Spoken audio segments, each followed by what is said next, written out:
Africa के दिल में बसा एक देश जिसे कभी अफ्रीका का मोती कहा गया था, लेकिन यही देश दुनिया के सबसे क्रूर तानाशाहों में से एक का घर भी बन चुका था। यहाँ लाखों लोग गृहयुद्ध में मारे गए, फिर भी आज इसकी अर्थव्यवस्था अफ्रीका की सबसे तेजी से बढ़ती अर्थव्यवस्था में गिनी जाती है। हम बात करेंगे युगांडा की। देश की एक ऐसी जगह जहां आज भी मरे हुए राजा शासन करते हैं, कुसुबी टॉम नाम का इलाका, जहां पर युगांडा के आखिरी राजा कबाकास की समाधि मौजूद है। लेकिन ये कोई साधारण कब्रिस्तान नहीं है। स्थानीय लोगों का कहना है कि राजा की आत्मा यहाँ पर रहती है। पुजारी उनसे बातचीत करते और सलाह लेते।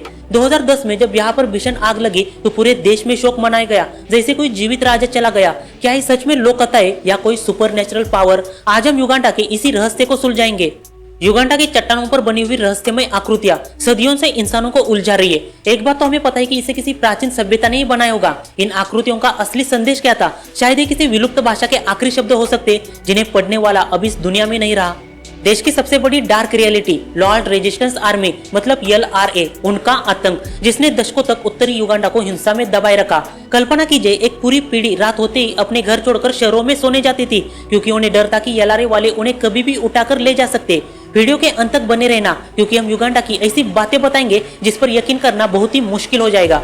अफ्रीका के कुछ हिस्सों में आज भी जुड़वा बच्चों को अंधविश्वास की अजीब मान्यताओं से या परंपरा से जोड़ा जाता है। युगांडा एकमात्र ऐसा देश है जहाँ पर जुड़वा बच्चे पैदा होना दुर्भाग्य नहीं बल्कि शुभ माना जाता है। उनके लिए विशेष नाम रखे जाते हैं। एक बात तो कन्फर्म है कि देश का इतिहास हजारों साल पुराना है, लेकिन यहाँ की जमीन पर इंसानी बस्तियां कब और कैसे बनी ये जानना काफी दिलचस्प हो सकता है। पूर्वी अफ्रीका में जितने भी देश पाए जाते हैं उनके अंदर इंसानी हस्तक्षेप का इतिहास एक जैसा दिखाई देता है। जैसे कि शुरू में शिकारी समुदाय इकट्ठा हुए, उन्होंने खेती करना शुरू किया और पशुपालन किया, मिट्टी के बर्तन बनाए और धीरे धीरे लोहे के औजार बनाने लगे।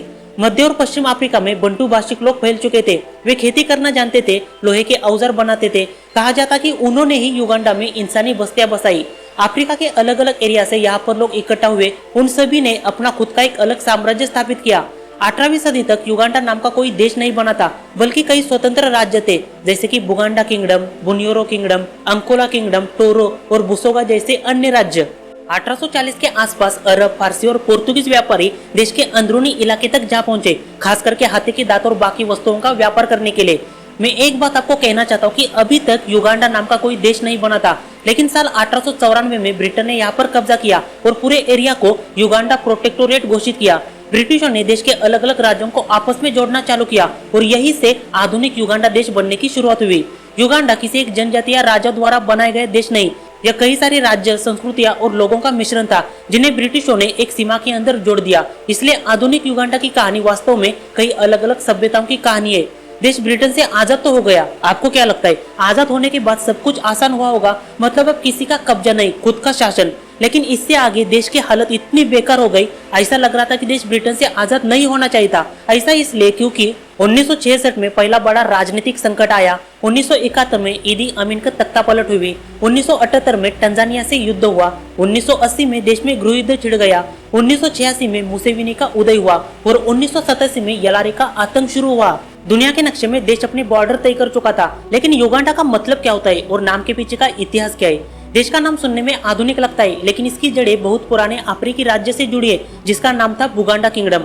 1800 के दशक में जब अरब व्यापारी और यूरोपीय खोजकर्ता इस एरिया में आए, तब उन्होंने देखा कि यहाँ पर बुगांडा नाम का सबसे शक्तिशाली राज्य मौजूद है। ध्यान से सुनो, बुगांडा राज्य में रहने वाले लोगों को बुगांडा कहा जाता था, उनकी भाषा को लुगांडा और उनके राज्य को बुगांडा किंगडम कहा जाता था। यहाँ पर कंफ्यूज मत होना। जब यूरोपियन इस एरिया में सेटल होने लगे तब उन्होंने बुगांडा को युगांडा में बदल दिया। आज का युगांडा सिर्फ बुगांडा किंगडम से नहीं बना, बल्कि इसमें 5 बाकी राज्य शामिल है, जैसे कि बुनियोरो, अंकोलो, टोरो, बुसोगा और अकोली। यानी पूरे देश का नाम एक राज्य से आया, लेकिन देश कई सारी संस्कृतियां और राज्यों से मिलकर बना। जिस तरह समय के साथ बुगांडा को युगांडा कहा गया, ठीक इसी तरह राजधानी का इतिहास भी मिलता जुलता है। देश की राजधानी का नाम है कंपाला। 18वीं सदी में राजधानी के इलाके में काफी बड़ी मात्रा में हिरण पाए जाते थे, जिसे लुगांडा भाषा में इम्पाला कहा जाता है। जब ब्रिटिश खोजकर्ता और उनके अधिकारी इस एरिया में आए, तब उन्होंने इलाके को हिल्स ऑफ द इम्पाला नाम दिया। समय के साथ इम्पाला शब्द को कंपाला में बदल दिया और शहर को मतलब राजधानी को भी इसी नाम से जाना गया। वीडियो के शुरू में मैंने आपको एक बात कही थी, देश में कुसुबी टॉम्स नाम का इलाका है, जहाँ पर बुगांडा किंगडम के कई सारे राजाओं की समाधि मौजूद है। देश के बारे में ऐसा क्यों कहा जाता है कि वहाँ पर आज भी मरे हुए राजा शासन करते? इसका मतलब ये नहीं कि राजा भूत बनकर आते, बल्कि कई सारी सदियों पुरानी परंपराएं, उनकी विरासत और उनका आध्यात्मिक प्रभाव आज भी युगांडा की समाज और संस्कृति में जीवित है। इसी कारण पुराने राजाओं की कब्रों को केवल कब्र नहीं बल्कि पवित्र स्थान माना जाता है। सबसे प्रसिद्ध जगह कुसुबी टॉम्स, क्योंकि वहां पर बुगांडा किंगडम के कई सारे राजाओं को दफनाया गया। आज भी लोग वहां पर सम्मान प्रकट करने जाते, कुछ पारंपरिक अनुष्ठान करते। कई लोग मानते कि राजाओं की आत्माएं राज्य की रक्षा करती है।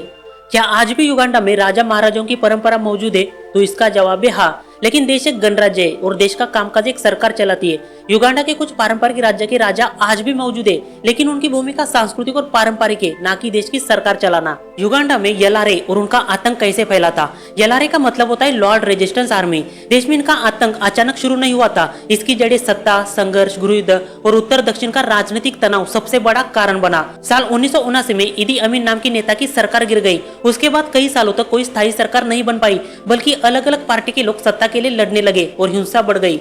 लेकिन जब यह झगड़ा हो रहा था, उस समय यलारे नाम का कोई संघ नहीं बना था। 1980 में फिर से चुनाव हुए, लेकिन कई लोगों का आरोप था कि चुनाव में कुछ तो गड़बड़ हुई और मिल्टन ओबेटो नाम के नेता फिर से सत्ता में आ गए थे।